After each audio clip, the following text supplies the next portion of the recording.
പണ്ട് പണ്ട് നിറയെ മരങ്ങളുള്ള ഒരു വലിയ കാട്ടിൽ റസ്റ്റി എന്നു പേരുള്ള ഒരു മിടുക്കനായ കുറുക്കൻ താമസിച്ചിരുന്നു. റസ്റ്റി അവന്റെ ബുദ്ധിക്കും കാര്യങ്ങൾ അറിയാനുള്ള താല്പര്യത്തിനും കാട്ടിൽ എല്ലായിടത്തും അറിയപ്പെട്ടിരുന്നു. എല്ലാ ദിവസവും അവൻ കാടിന്റെ പുതിയ ഭാഗങ്ങൾ തേടി യാത്ര ചെയ്യുമായിരുന്നു. എപ്പോഴും പുതിയ സാഹസങ്ങളും അറിവുകളും കണ്ടെത്താൻ ശ്രമിച്ചു. ഒരു ദിവസം രാവിലെ വെയിൽ തെളിഞ്ഞ സമയം റസ്റ്റി കാടിന്റെ ഒരു ഇടതൂർന്ന ഭാഗത്തുകൂടി നടക്കുമ്പോൾ അവൻ അതിശയകരമായ ഒരു കാഴ്ച കണ്ടു.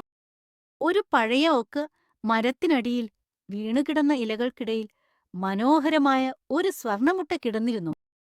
ആ മുട്ട പ്രഭാത സൂര്യന്റെ വെളിച്ചത്തിൽ തിളങ്ങി. ചുറ്റുമുള്ള മരങ്ങളിൽ അതിന്റെ മനോഹരമായ നിഴലുകൾ വീഴ്ത്തി. റസ്റ്റി സൂക്ഷിച്ചു ആ മുട്ട വായിലെടുത്തു. എന്നിട്ട് അത് നന്നായി നോക്കി. അവൻ അതുവരെ കണ്ടിട്ടില്ലാത്ത ഒന്നുപോലെയായിരുന്നു അത്. മുട്ടയ്ക്ക് തൊടുമ്പോൾ നല്ല ചൂടുണ്ടായിരുന്നു. അതിൽ നിന്ന് മാന്ത്രികമായ ഒരു ശക്തി പുറത്തേക്ക് വരുന്നത് പോലെ തോന്നി. ഇതൊരു സാധാരണ കണ്ടെത്തലല്ലെന്ന് അവന് മനസ്സിലായി.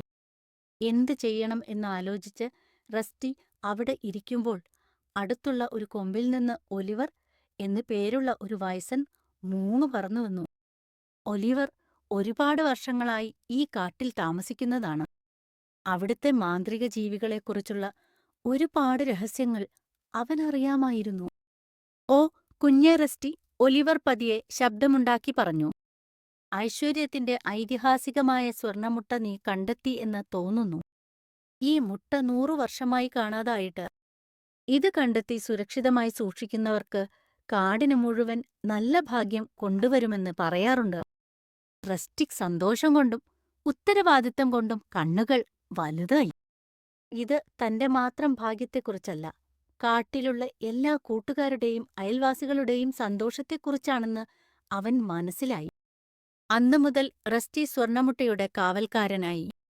അവൻ അതൊരു രഹസ്യസ്ഥലത്ത് ഭദ്രമായി വച്ച് എല്ലാ ദിവസവും അതിന്റെ സുരക്ഷ ഉറപ്പാക്കാൻ പോയി കണ്ടു.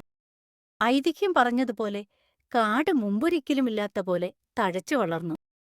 മരങ്ങൾ കൂടുതൽ ഉയരത്തിൽ വളർന്നു. അരുവികൾ കൂടുതൽ തെളിഞ്ഞൊഴുകി. എല്ലാ മൃഗങ്ങളും സ്നേഹത്തോടെയും സന്തോഷത്തോടെയും ജീവിച്ചു. യഥാർത്ഥ മിടുക്ക് എന്നത് സ്വന്തം കാര്യത്തിന് മാത്രം ബുദ്ധി ഉപയോഗിക്കുന്നതല്ല, മറ്റുള്ളവരെ സഹായിക്കാനും ആ ബുദ്ധി ഉപയോഗിക്കുന്നതാണെന്ന് റസ്റ്റി മനസ്സിലാക്കി.